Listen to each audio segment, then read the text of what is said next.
Do you feel that little extra something in the air? It's not the fall breeze, friends. It's World Series baseball. It is deep into the night on October 24th, 2024. And if you are listening, it must be because you've joined us for some late night baseball talk here on the Late Night Baseball Show. We've got a hell of a show for you tonight. Jam-packed. We're bringing you a World Series preview. We got Yankees, we got Dodgers, we got Judge and Ohtani. We're going to be all up in it tonight. We are also talking about manager openings since we are very close to the off-season.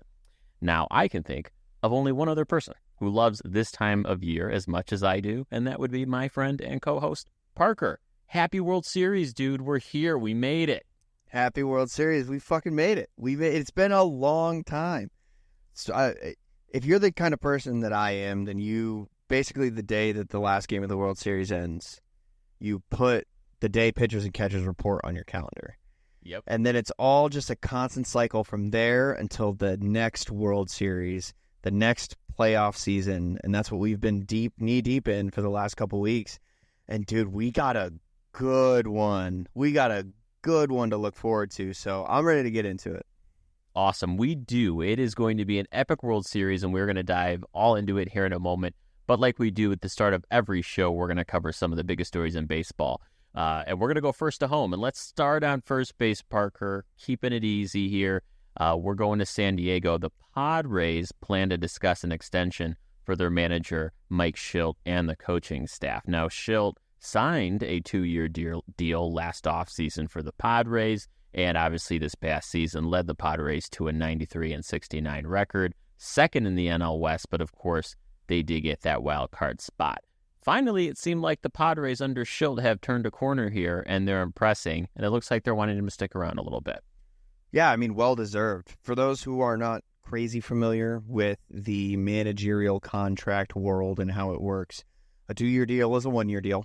It's a prove-it deal. You basically sign them 2 years as courtesy so that if you do fire them, they have like a year of income to find another job, because you don't just hire a manager right before spring training, right? So 2-year deal basically acts like a 1-year deal in the manager world. And Shildt paid off in the biggest way. It kind of gave us the outcome that we expected from Bob Melvin, right? Like, kind of gave us what we thought we would get all along from a Padres team that was as stacked as they have 15 shortstops on the team. Like, something had to happen, and it finally happened this year. We saw a version of Fernando Tatis in the playoffs that we've been waiting for years. The Xander Bogaerts deal doesn't look like a bust yet. So honestly, it's all up. It's all looking up. They threw a no-hitter this year. I mean, this Padres team was really fun to watch, and it was kind of the brand of baseball we've been expecting from them, like a laser show kind of baseball that we expected from them for the last couple of years, and we finally got it. Kudos to him. Kudos to that entire coaching staff, and I'm glad they're exploring extensions. Sliding into second here, this is a big one for Parker, and quite frankly, I'm very excited about this one too. The Red Sox 2024 documentary, The Comeback, documenting their 2024 World Series comeback win, released, I should say, on Netflix this week. There are 3 episodes, each an hour long. And don't worry, folks, we are going to have an episode just on this in a couple weeks. And Parker, for those of you, obviously you can't see, but Parker has retired his Dodgers hat for the Red Sox hat for this segment. Parker, this is something you got to be jazzed about.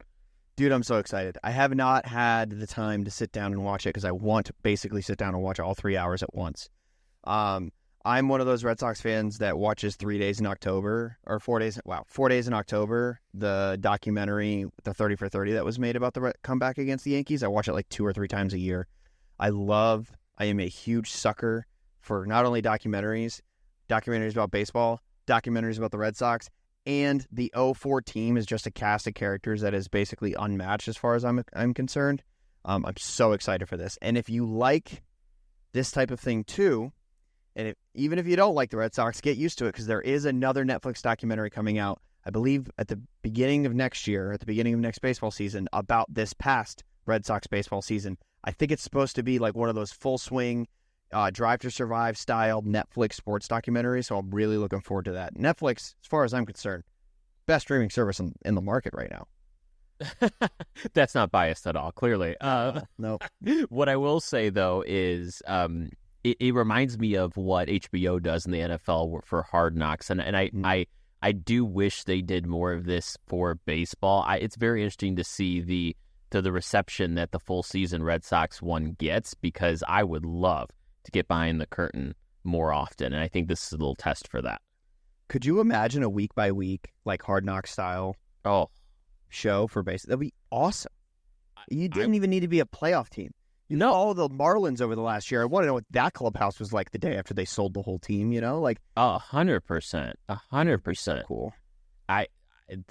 That's going to be a discussion for another day, because we can go into that for a while. But that'll be very exciting. I mean, the only 2004 documentary we've had up to this point is Fever Pitch, which is not a documentary. So okay, does not count. You're going to bring it up. I'm going to talk about it. Funny story about the 2004 Red Sox and Fever Pitch. That movie was filmed during the 2004 season about the 2004 Red Sox. Obviously, the filmmakers had no idea that the Red Sox were going to break the curse that year. It just so happened to work out. And they wrapped filming in beginning of August or something like that, right when my brother was born, by the way. Right when my brother was born, and right when the Red Sox started turning the season around and really looking like a hardcore contender. They actually called Drew and Jimmy back because the movie was being filmed by Fox. They pulled strings at Fox to take one of their on-field cameras at the World Series and actually point it at Drew and Jimmy in the stands of the World Series. And then because they knew Fox just so happened to be part of the whole Fox ecosystem, they were able to get on the field during the celebration of the World Series, which is some lore that I didn't even know until this past year when I happened to see a YouTube video about it. That makes it even more a very, just an awesome baseball movie. And eventually here, Parker, it's a little tease for everyone. We're going to do a all-time baseball movie draft. It's going to happen. We've been planning this. I know. Oh, my God. That's an off-season episode we've been meaning to get to forever. We will, folks. It's on the list. Anyway, we're sliding into third base. Let's stop at third here for a second and talk Orioles. Are the Orioles going all in? And I ask because in an interview, an NPR interview this week, Orioles majority owner David Rubenstein had this to say. He said, quote, "I'm now 75 years old. It's unlikely that I'll be, doing this for 20 years. He said, so I've got to speed up the effort to get a World Series a lot sooner than maybe some younger owners would. If you're an Orioles fan, Parker, you got to love him saying this. Yeah, I mean, literally, there is not an Orioles fan alive that doesn't agree with that sentiment, right? Everybody wants to see their team win World Series. The David Rubenstein effect on the Orioles is so cool in a nutshell, because he's just a fan. He's just an Orioles fan who bought the Orioles. And, oh my God, he's like, yeah, I want to win World Series. I love winning World Series. Would be great to see in my lifetime. Why don't I just buy the team and try to make that happen? And he's put the pieces there. He's put the pieces on the team. And in doing that, he's put enough pieces in the front office that it seems like it's something that's working. And they made a disappointing run this year, but I really think that with experience, as this team ages, in 3 years, this is going to be the team we now see as the Dodgers, right? This is going to be the team that's they've been there, they've done that, they know how to play in the playoffs. Time to get over the hump. 100%. And I know we're going to talk a lot about the Orioles in the offseason, most likely because this is a pivotal offseason for them. And if I'm an Orioles fan, I'm loving this. And no matter what you think about the types of owners that are out there, you can critique all day long having a quote-unquote fan owner, but I would pick 10 times out of 10 a fan owner with a shit ton of money. Give me that owner every day of the week, because that owner is us with the money to actually make their team good. That's what I want. It's every baseball fan's dream, dude. It's everybody wishes they just had a couple fucking billion they could throw at a baseball team and make everybody wishes that. So props to them. I'm excited. I'm going to rethink my comparison. I think they're closer to being the Phillies, and hopefully they can get over that hump. I think they're a really, really close comparison to the Phillies. That is a good call. Good call. And we will end here at home plate and cover kind of more of the sadder news this week out of the sport. We have Dodgers great Fernando Valenzuela passed away at the age of 63. Fernando Valenzuela was a crafty southpaw that played for the Dodgers 11 out of 17 of his seasons. He was famous for his stellar, kind of globally recognized 1981 rookie season, affectionately known as Fernandomania. That year, he won the NL Cy Young and the Rookie of the Year and helped the Dodgers win the World Series. And Fernando Valenzuela, I think he's vastly underrated when you look at other people in the sport, fans. I think fans tend to not really know a lot about this guy, but he was epic. 6-time All-Star, top 5 in Cy Young 3 times. This is when the NL actually had their pitchers hit, so he has 2 Silver Sluggers and a Gold Glove. I mean, this guy was Dodgers through and through, and I know that Dodgers fans are really hurting right now to see their guy Fernando no longer with us. Yeah, no, I mean, this, it's weird. Like, obviously, it has more recent relevance to call something a Linsanity run. Like, we use the term Linsanity run because we all remember, like, the 8-10 game stretch where Jeremy Lin was insane for the New York Knicks, and that was Fernandomania, man, except it was over a whole season. And he really embodied that city of Los Angeles, really put the entire city on his back and the state in a way. Really sad to see him go. We're losing a few good ones this year in baseball. We lost, Pete Rose. We lost Fernando. We lost Louis Tiant for those of you who are also Red Sox fans. So, and what better way to honor him than to kick off this World Series having the Dodgers in it? Wow. I mean, you could not have handed me a transition on a silver platter any better than you just did, so thank you. Absolutely. We are going a little bit. We've been doing this a little bit, and then my commentary just fucking ruined it. Anyway, so we're going to talk about World Series. We're going to talk about what could be, Parker, could be. And we're just going to not be able to maintain our excitement in this conversation. This may be the most epic World Series we have seen in a long time. Parker, is this the ultimate World Series? I think it is. I think this is the Avatar, The Last Airbender of World Series, man. Like, this is the World Series that was promised. When you look back at the Dodgers-Yankees rivalry, it is World Series after World Series after World Series. And we'll go back. They first played in the World Series in 1941. Okay, this is going to be really easy if I list it this way. I'm going to list the World Series, and then at the end, I'm going to list the ones the Dodgers won. 41, 47, 49, 52, 53, 55, 56, 63, 77, 78, 81, and now 2024. The Dodgers won only 1955, Jackie Robinson's only World Series win, by the way. Yep. Then they won in 1963, and then they won in 1978. Oh, man. 1978 being the year after, of course, the 77 World Series, which the Yankees and Dodgers also played in, but that was the Mr. October Reggie Jackson World Series. These teams have played in the World Series quite a bit. Without looking it up, I've got to say this is the most any two teams have played each other in the World Series. We know that they started as crosstown rivals way back in the day, and there's just a whole lot of history there, and now we get to see the next chapter of this incredible rivalry. These World Series routinely go to 6 and 7 games, by the way. It has been, of all of those World Series, only 3 of them did not go to 6 or 7 games, so I think we're in for a treat. I mean, Parker, here's what I think the most amazing thing about this is.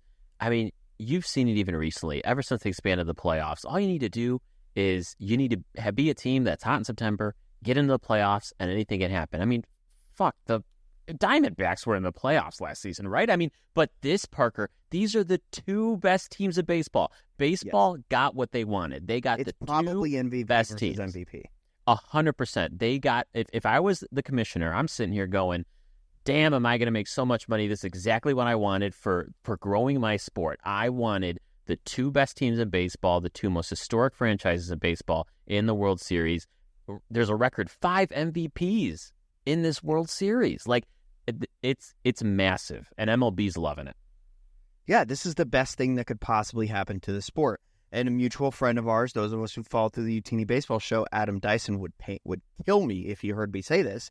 But last year's World Series wasn't exactly everything that we hoped that it would be, right? Like, we've been looking for this Yankees-Dodgers World Series for a long time. Yankees-Phillies, something historic, something with these, Mount Rushmore of baseball teams involved in it.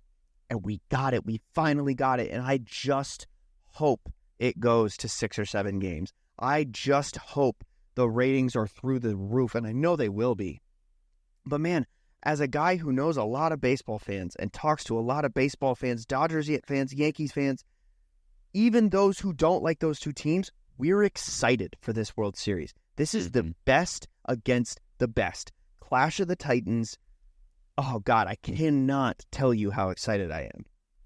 And let's talk about those Titans real quick because, Ohtani getting in the world. We're seeing Ohtani in the freaking World Series. Judge in the World Series. Those are the two Titans on each side. This is why you paid Ohtani $700 million. This right here. This is why you gave Aaron Judge, what was it? $500 million. Mm-hmm. It's because of this right here. So let's take a step back, if you will, Parker. We need to slow this down. We're getting way too excited. Yes, we need to dodge some trolleys here, and we need to get back on track. So let's take a step back here because we are in a little bit going to share kind of how we think the series is going to end. But let's really just look at both of these teams and kind of dissect where they're at right now, because I would argue, Parker, that it is also one of the most evenly matched World Series we've ever seen. And it just so happens that the team's strengths and weaknesses actually match each other more than not. So, Parker, why don't you just start with the Dodgers? Let's start talking about kind of where the Dodgers' areas of strengths are, where we think they're really going to do a great job over the next week, but where they could very well falter. Okay. The Dodgers' strengths, as I see them, are number one, the lineup. We're talking about a lineup that hosts Mookie Betts, Freddie Freeman, October Kike Hernandez. That's a big one. Shohei Ohtani. Then you have the tier 2 guys like Max Muncy. Kevin Kiermaier's in this lineup. Tommy Edmonds in this lineup. Austin Barnes. Like, this is a crazy lineup to take into any 7-game series, let alone a World Series against the New York Yankees. The other strength that I think the Dodgers are going to show is, I don't even know that I would give them, they don't have a bullpen advantage, because I think that the Yankees bullpen has shown, especially over the course of this playoff run, that they are the better bullpen. The Yankees bullpen is definitely superior. But I think that the experience that they bring to the table with guys like Joe Kelly and the rest of that bullpen, guys like Blake Trinan, they're going to be able to go out there and they're going to not be fazed by the moment. A lot of these Dodgers won World Series already. Guys like Ryan Brazier, who won a World Series with the Red Sox.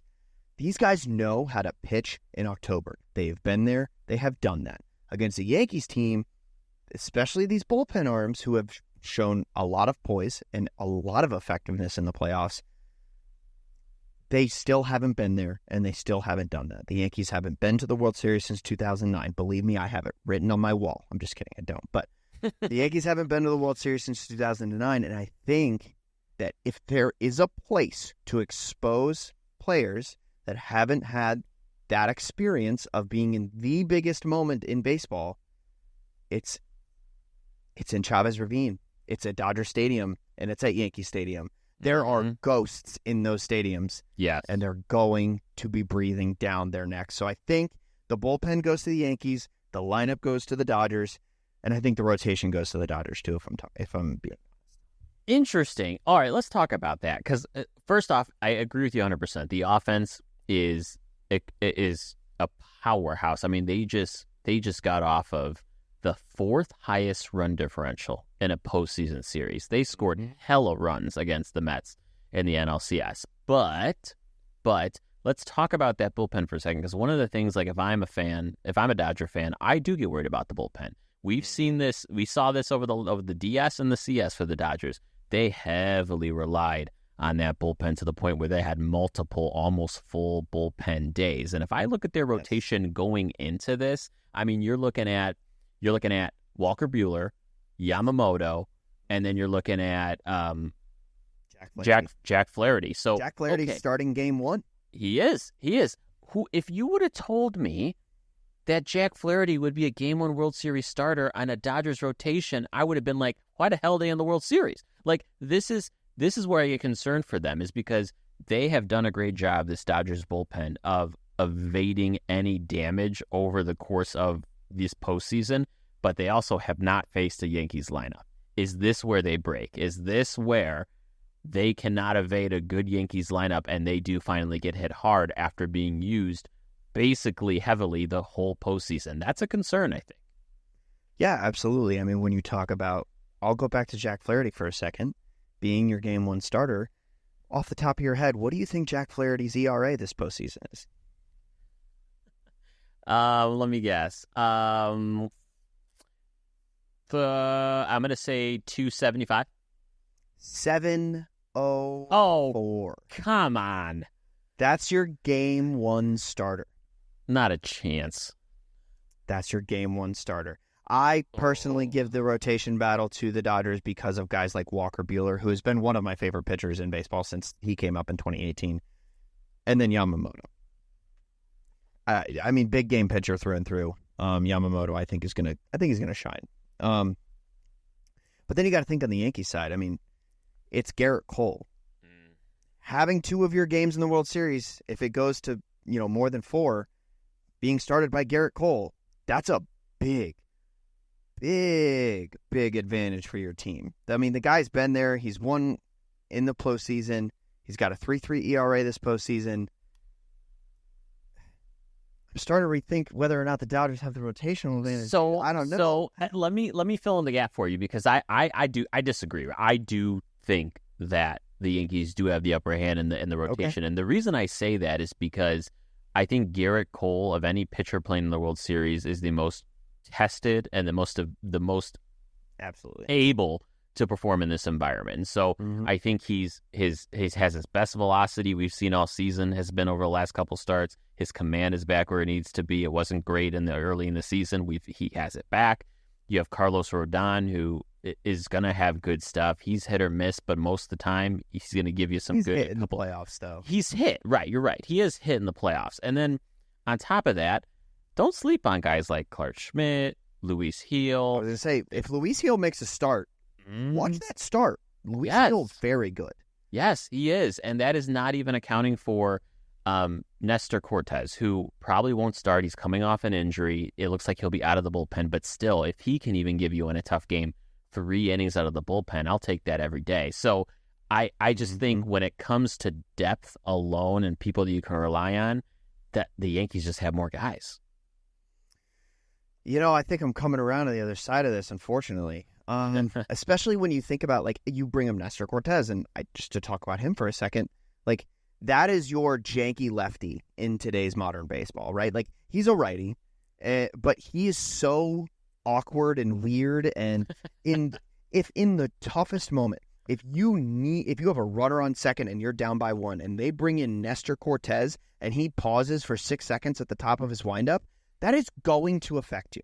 That is going to affect your timing, and it's going to be an advantage for the New York Yankees. So, I think you convinced me, man. I think the Yankees definitely, they got the rotation. The thing that bothers me about the Yankees, though, is that lineup. And the lineup is hit in the playoffs, but I just feel like the doors and the wheels could fall off this wagon at any point in time, because it's not a battle-tested lineup. You have guys like Aaron Judge, who has been streaky in this postseason. You've got Juan Soto, he's amazing. And then you have Giancarlo Stanton having the postseason of a lifetime. So I don't know. So let me ask you this, because I saw this the other day, and I'll pose the question to you. The Yankees have played who? The Tigers and the Guardians, right? They have not played a team to the caliber of the Dodgers. Does that matter? No, I think it does. I think you can hit as much as you want off of Tanner Bybee. You can hit as much as you want off of Pitch and Chaos, which is the only pitcher that they have besides Tarek Skubal on the Detroit team. But until you can get hits off of a Yamamoto and a Walker Buehler, Walker Buehler is a supercharged version of himself in the big moment. Like, he is electric in the big moment. And I don't even care what his numbers are right now. When he starts a World Series game, odds are he's going to win that World Series, or the team he pitches for is going to win that World Series game. Mm-hmm. So that's what makes me scared about this Yankees lineup, because like I already talked about, I think this bullpen the Dodgers have going for them is just nails, man. They have been, and I'll put a little wrinkle in this that's going to make this even harder for you to decide, and that's when you look at just how these teams compared over the course of the season, because we said it earlier, these are the two best teams in baseball, and that is consistently the case. They were, for the vast majority of the year, you can make an argument the Phillies were probably better than the Dodgers early in the season, but let's just, for sake of example, say that for the bulk of the season, these both were the best teams in baseball for their respective league. Now look at where they sat in some of their team rankings. Runs per game. The Dodgers were second in the league with 5.2 runs. The Yankees were third with a little over 5 runs. You look at starting pitcher ERA. Yankees were 11th with a 3.85 ERA. The Dodgers were 19th with a 4.23 ERA. Relief pitcher ERA. Well, look at how close we are here. Yankees were 6th with over 3. Dodgers were 4th over 3. Basically only .11 ERA apart. And then OPS plus, the Dodgers were first with a 121 OPS plus, and the Yankees were right behind them with a 115 OPS plus, 4th in the league. Like, this is like carbon copy teams that each have their same strengths and weaknesses. And that means that this is going to be a pure battle of attrition, in my opinion. I think that this is going to just be the most cliche, old school baseball take. But I think this World Series is going to be won in the dugout. And I think that these two managers in Dave Roberts and Aaron Boone are going to need, obviously, it's such a hot take to say they're going to need to make the right decisions. But in the modern baseball sense, especially with a guy like Aaron Boone, who can make the analytical decision but prides himself on being an old school baseball guy, and a guy like Dave Roberts, who is much more of an analytically driven manager, however, does have that old school baseball in him, who sticks with their starter for an extra inning? Who rides the hot hand in their bullpen once or twice in the right moment? Yep. Because that's what decides World Series, man. You get one good 4-run inning, and it can swing an entire series. So I think that's why I lean Dodgers.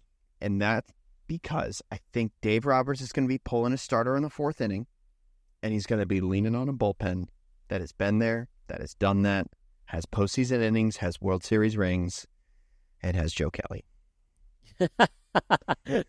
Joe Kelly, yeah. That's the X factor right there. That's the guy. He tell me there's not a bigger X factor. Yeah, former White Sox legend Joe Kelly. Here we go. Former White Sox legend. Yeah. So I literally, like, the thought exploded right out of my brain as I was about to speak it. But it's funny. It's funny to me that we talked about a couple weeks ago. We said if Dave Roberts or Aaron Boone does not win a World Series, their job is at risk. And here we are, both of them in a World Series. And both of these guys need it. They need it. This is not get them next time. They need it now. Here's a hot take. Dave Roberts needs this way more than Aaron Boone. I would agree with that. I think that's a fair assessment. I think the Dodgers have that. They have put so much into that team. He has been to more NLCSs than I can count on my hands and my toes. And he's never, other than the 2020 season, and say what you will about that. I know it counts, but you're right. You're right. I think Dave Roberts has had longer. I don't even know if it's been longer. I think he's been the manager for longer than Boone. I think Dave Roberts has had more resources for longer, and I think that means a lot. I also think that Brian Cashman is the kind of guy to stick with his guy for a long period of time. I mean, look how long Joe Torre and Joe Girardi were managing in New York. Granted, Joe Torre won a World Series, several World Series, and Joe Girardi won a World Series. So, I mean, be that as it may, I think Aaron Boone is very well liked in that organization by not just the players, by the front office as well. The fans probably dislike him the most, which that's the plight of being the manager of the New York Yankees. Yep. But I think that Booney proved it this year. I think he made it, especially with a team that I think right now it looks kind of like you thought it would look. There's pieces there that, you weren't counting on, like Jazz Chisholm and stuff like that. But he kind of made it to the playoffs with the team during the regular season not looking exactly like you thought they would. You didn't think Oswaldo Cabrera was going to be playing as much third base as he was. You didn't think that Austin Wells was going to be your everyday catcher or most days catcher, I will say. So I think Boone's job is pretty much secure, especially if they do re-sign Juan Soto this next year, because I think that him and Juan Soto have a good relationship, and that's just conjecture. I don't know for sure, obviously. But Dave Roberts, man, I think Dave Roberts has to win now, because I think Dave Roberts could lose his job to one of the managerial candidates we get to later when we do talk about the opening managerial openings. I think that there's a guy in particular that really fits that Dodger team and would be able to do what that front office really wants and follow a very analytically driven with a little bit of feel approach. Not that Dave Roberts doesn't do that, because that is his style. But there comes a point where it's like, win or get off the pot.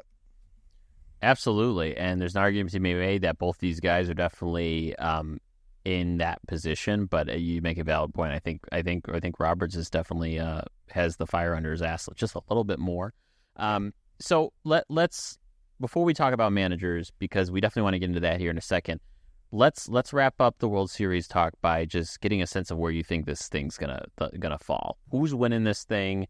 How many games? And who do you think is going to be the MVP of this World Series? Well, I swapped back to my Dodgers hat for a reason, man. I think that the Dodgers do win this World Series. I hope it has a lot to do with Mookie Betts, Kike Hernandez, Ryan Brazier, Joe Kelly, and all of my Red Sox guys that I love on that team.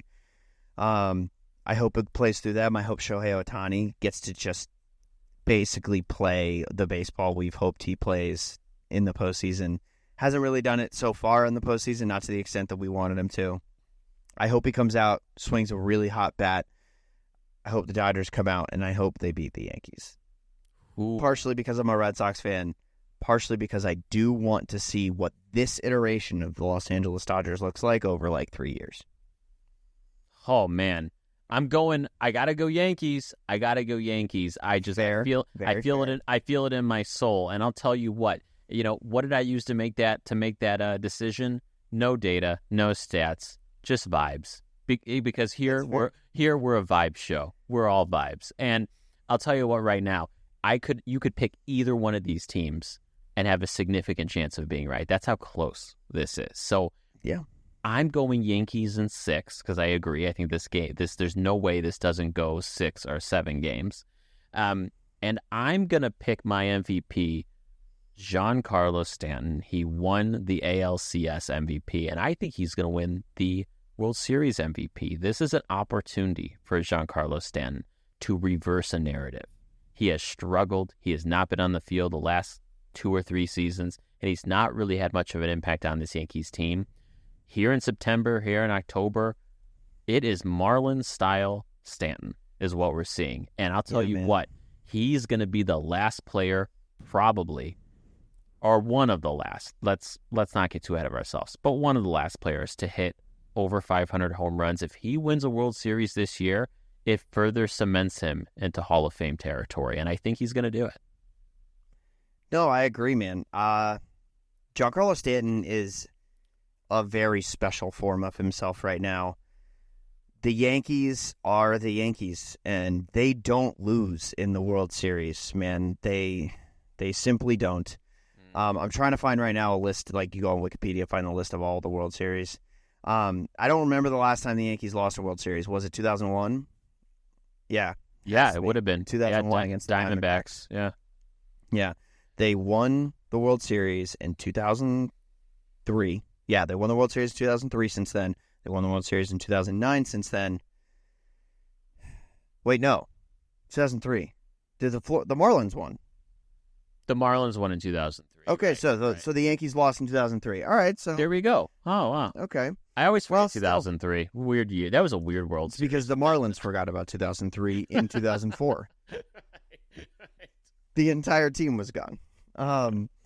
But yeah, no, I mean the Yankees. I still trust them in the World Series to a certain extent. I think you're coming from a place of education there because they don't like losing. That fan base doesn't like losing, and when they make it to the big dance, obviously they win way more often than not, to the tune of 27 rings and hopefully not 28.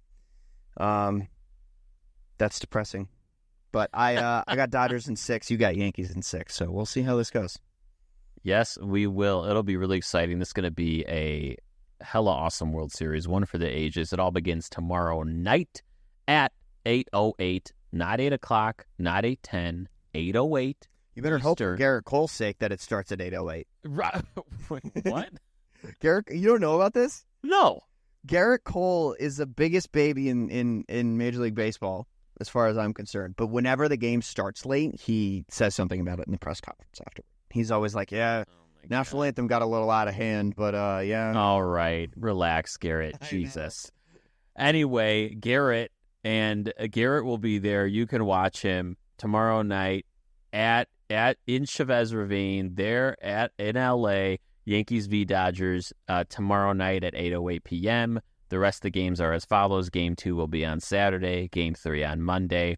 Game 4 will be on Tuesday. And then Game 5 on Wednesday. So the Dodgers will be heading to Yankee Stadium for Games 3, 4, and 5. So we will see how that goes. But Parker, there's something else going on in the middle of all this, if you could believe it. And that is that the other 28 teams are preparing for the offseason. Say it's already the offseason for them.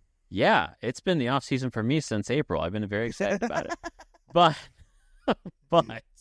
what keeps me entertained with baseball and my own teams these days is, particularly for the White Sox, is the manager search. And what's interesting, Parker, about this season is the general manager meetings are like 2 days after Game 7 of the World Series. If this World Series goes 7 games, GMs are getting together 2 days after that to talk. Cashman's just not going to sleep. No, he will not. And that's not even counting all the parade and the stuff that's going to happen even after the first day of the GM meetings. But well, he might sleep, but it'll be in the sleeping bag outside Yankee Stadium. Hello. There we go. He's done that before.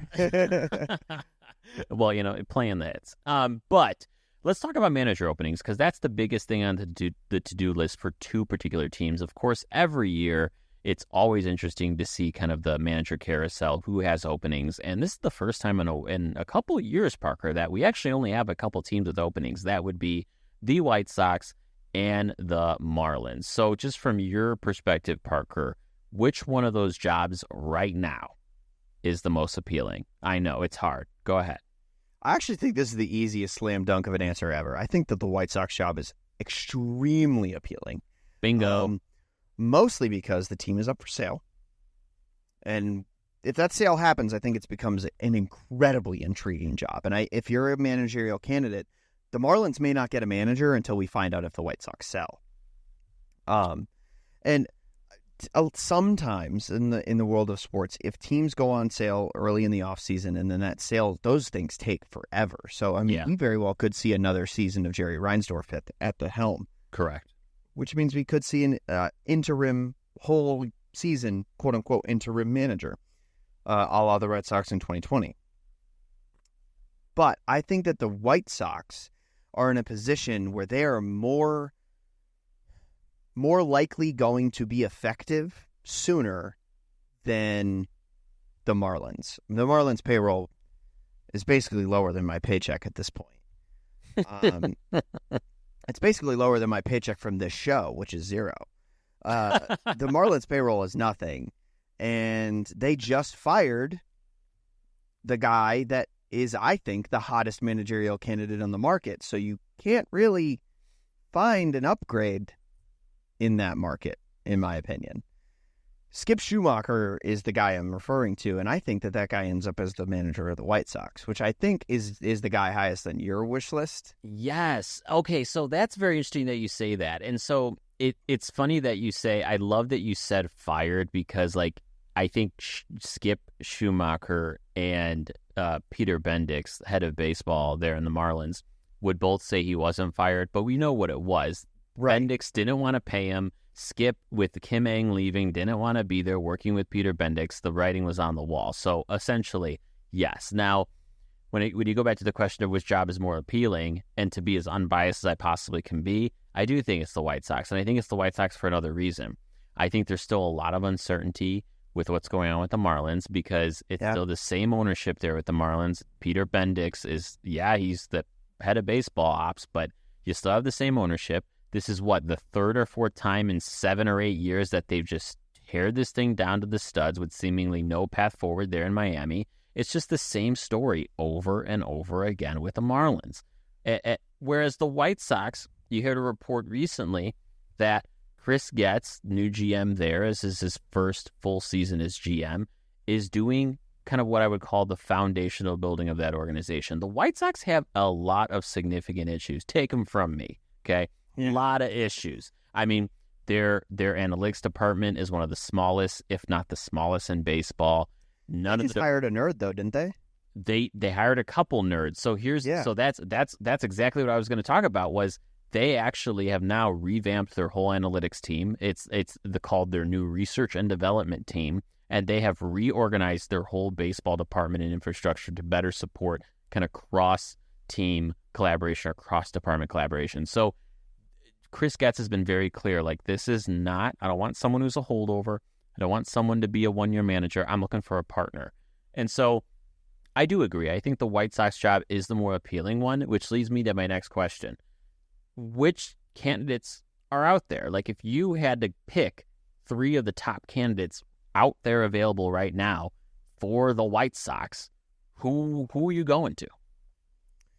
I think, and I'm staring at the screen with our picks on it, so I'm going to why don't you go first on this one? Because we have 2 of the same picks, and you're definitely more knowledgeable about them than me, because I'm more going off vibes as it pertains to managers. I already mentioned Skip Schumacher, so why don't we talk about him for a second? Yeah, so Skip Schumacher is interesting. He is someone that, as Parker alluded to, has spent 2 seasons with the Marlins. The first season, he brought a regarded as a below average Marlins team to 84 wins and won NL Manager of the Year. So that says something.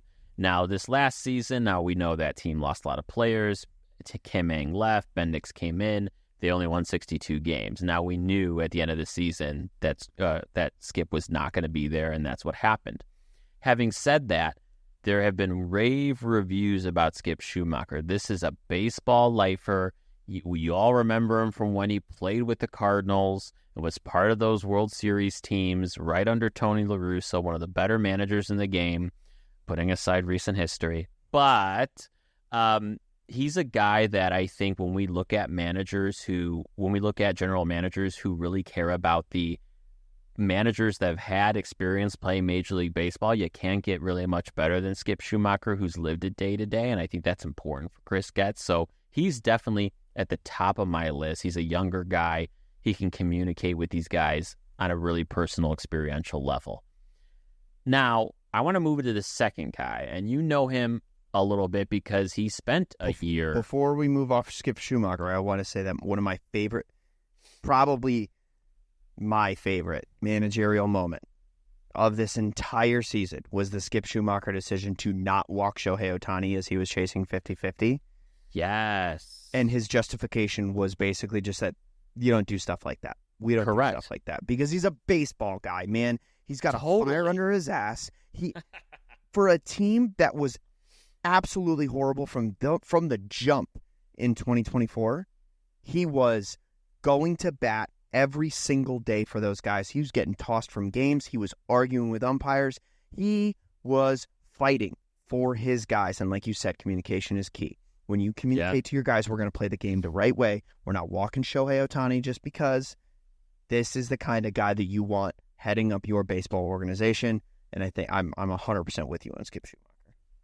We'll see. One of the things I get concerned about with Skip Schumacher is he's not a guy that you're giving a chance to be a first-time manager. He's a guy that may not want to be on a team that's not going to win for a few years, and that's the Marlins and the White Sox. So I don't think it is out of the realm of possibility that Skip goes, I'll wait a year and see what happens next year. That very well could be what he decides, so we'll see. One of my big wait-and-see guys, and I didn't put this on the list, so I want to bring him up before I forget, Mark Kotsay with the A's, the Athletics. Yeah.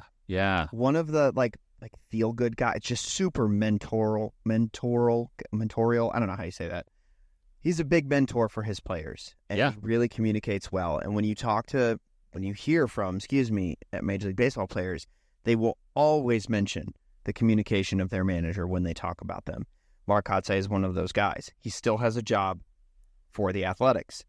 I think that's going to remain the case, mostly because I don't know how effective they'll be at hiring a manager of his caliber if they do get rid of Mark Kotsay. 100%. I don't think anybody wants to go manage that team, especially not in the state that they're in.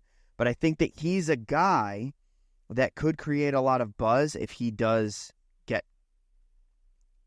He's not vocally critical of the front office, but he is not compliant with the front office, if that makes sense.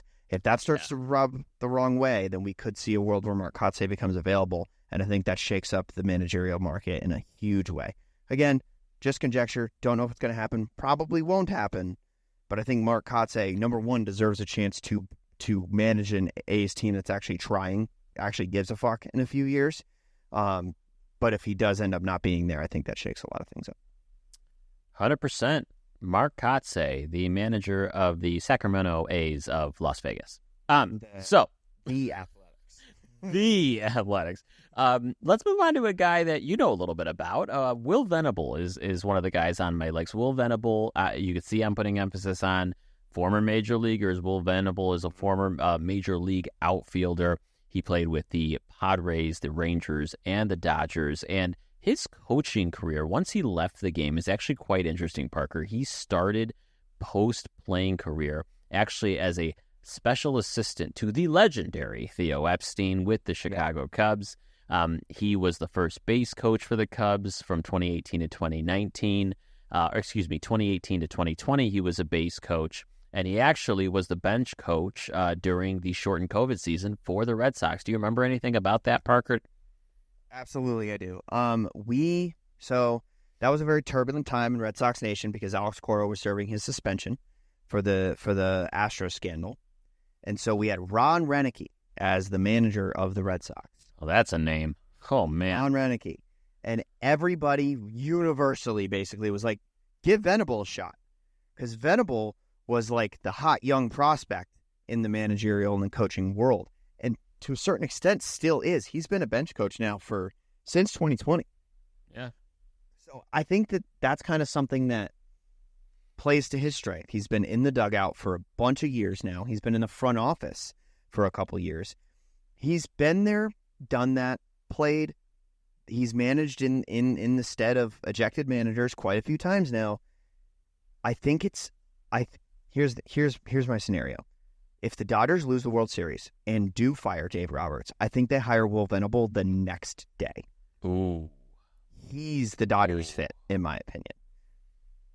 I don't even know if Skip Schumacher is a guy that you bring into a clubhouse with guys that like that. I think Skip Schumacher might be a little too scrappy for a clubhouse like a Shohei that includes Shohei Ohtani, a Freddie Freeman. Not to say these guys can't get down and dirty and play some ball, but it almost feels like a corporate clubhouse versus the kind of manager that I think Skip Schumacher is. So I think Will Venable, especially with his history with the team as a player, I think he would be the Dodgers kind of pick. That's very compelling. I would stand by that as well. I think that's a very interesting pick for the Dodgers. And going back to what you said, as far as Will Venable being a bench coach, I mean, right now he is the associate manager under Bruce Bochy for the Rangers, and Bruce Bochy for the Rangers. And this guy is universally, as you said, the next up-and-coming manager. He's been interviewed and considered for multiple jobs since 2020. For years. And he hasn't got them, and he is going to eventually. Now, here's something that I think about because selfishly, I would love really every guy we've talked about besides Ron Renicky, as a manager for the White Sox. But I think one thing I'm concerned about with Will is Bruce Bochy did come out of retirement. He will eventually, I would guess in 2 to 3 years from now, even maybe less, no longer manage that Rangers team. And I think Will Venable, they want him to be the guy waiting. Yeah. And it will be just a matter of how long he's willing to wait and if he sees anything more interesting. And I just don't know that the White Sox are that little gem that's interesting enough for him to just walk away. Yeah, no, I agree with you. I'm actually trying to, if my internet will cooperate with me, I'm pulling up Will Venable's contract on Spotrac, which, if you don't know, is a really good website resource for, I don't know if it has managerial contracts on here. Yeah, it's just got his playing days on here. But I'd be interested to know what Will Venable's salary is. I really want to know, because I would bet he's making manager money. Oh, and that's a big deal. Yeah, 100%. If Will Venable is making manager money, there is no reason to leave that Texas team. Yeah, he's currently making $1.01 million. Oh, no, that was in 2015. What is he making? I'm going to find this. But if he's making manager money right now, there's no reason to leave, because you can pick up with a Texas team that loves you already, guys who know you, and has a bunch of talent on that roster that could really be effective down the road. So if you are, everybody would love to be the heir apparent to Bruce Bochy, Hall of Fame manager. So we may not even see him leave. Yeah, it could very well be. And so for these last, we decided, hey, we're going to give our 3 top manager candidates for these 2 open spots. And this third top manager candidate, we went in 2 separate directions. And I think both of us have a really solid case to make here. I want to start with yours, because yours is very interesting. Who is your kind of third guy that you think could be good for either one of these roles? Don Mattingly. I think Don Mattingly is a guy that intrigues me mostly because of his name. And I gave you my pick for who would replace Dave Roberts if he were to be fired, and I think it's Will Venable. If Aaron Boone somehow finds himself without a job, if he is fired at the end of the season, I think Don Mattingly gets a really, really close look by the New York Yankees. He's a Yankee man. He played all of his years with the Yankees. And I think Don Mattingly is, again, one of those quieter corporate managers, really old school, feel for the game kind of guy, but has also played in very analytically driven systems, or managed in those systems, at least when he was the associate manager under Joe Torre in Los Angeles and as a manager under Kim Ng in Miami. I think Don Mattingly might be the guy for New York. I think if Aaron Boone gets fired, which, again, I already said I think is unlikely, but I think Don Mattingly takes that job. That is very interesting. Wow. Could you imagine? I think it goes back to what you said before. I think Brian Cashman's probably super loyal to Aaron Boone, and for good reason. Like you said, I know the Yankees fans shit on Aaron Boone. I would take Aaron Boone. I would pick his ass up at the airport, man. I would love 100%. Aaron Boone. Yeah, he's the kind of guy. The Savages in the Box quote, like, that's years old, and it's still, like, on T-shirts all over New York. Like, that's Aaron Boone to a T. He fights for his guys. He communicates well with his guys. He's open to the media, which is absolutely necessary, especially in a place like New York. I mean, he does a weekly spot on the John Boy podcast. Like, he is a fans manager, which is so crazy because I feel like Yankee fans absolutely crucify him constantly. But yeah, it's interesting for sure. I don't hate that pick. Definitely an outside the box pick. My pick is not so much outside of the box. I think he falls into the same category, albeit not as much as Will Venable, as a up-and-coming manager candidate. He is also someone who has interviewed multiple times over the last couple seasons for roles, and that is George Lombard, who is currently the bench coach under A.J. Hinch in Detroit for the Tigers. Now, the reason I like George Lombard, again, you're sensing the theme, former MLB player. He played 8 seasons in the league with the Braves, Tigers, the Devil Rays, not the Rays, the Devil Rays, and the Nationals. He has, what I like about him is a couple things. First off, of all these candidates that I've looked up and I've tried to find kind of opinions of kind of current players and what they say about these guys, by far, I found the most positive things said about George Lombard, about the communication, but more so the energy, the focus, the game prep, the planning. I mean, these players love George Lombard, and I think that's what any team, especially the White Sox, could use right now. Now, I am intrigued by the fact that you're working under A.J. Hinch. Love that. I love that you busted your ass with a subpar Tigers team, and I love that you know what winning is like because you were, with the Dodgers from 2016 to 2020. That's a huge deal for me. I want coaches who come from championship environments. Full stop. So I do think Lombard, if he was hired by the White Sox or the Marlins, he did interview for both roles, fully transparent. We do know George Lombard interviewed for both roles. I think he'd be a great manager. Absolutely. George Lombard, now, it's not quite the same, but he gives me Stephen Vogt vibes. In the sense of like former player, clubhouse guy, people like him, comes from a winning mentality, if anything. And I think that he would do well. And Stephen Vogt, if you asked me right now, who my, like I know we do AL and NL, but like who my major league manager of the year, it's Stephen Vogt. Like I think he just, with almost no experience, he retired as a player in 2022, spent one season as a bullpen coach, and then all of a sudden became the manager of a Guardians team that just blew everybody out of the water this year. Yep. So I think that if the comparison is warranted, and I think it is, that's a good pick. I think he's going to do well as a manager eventually.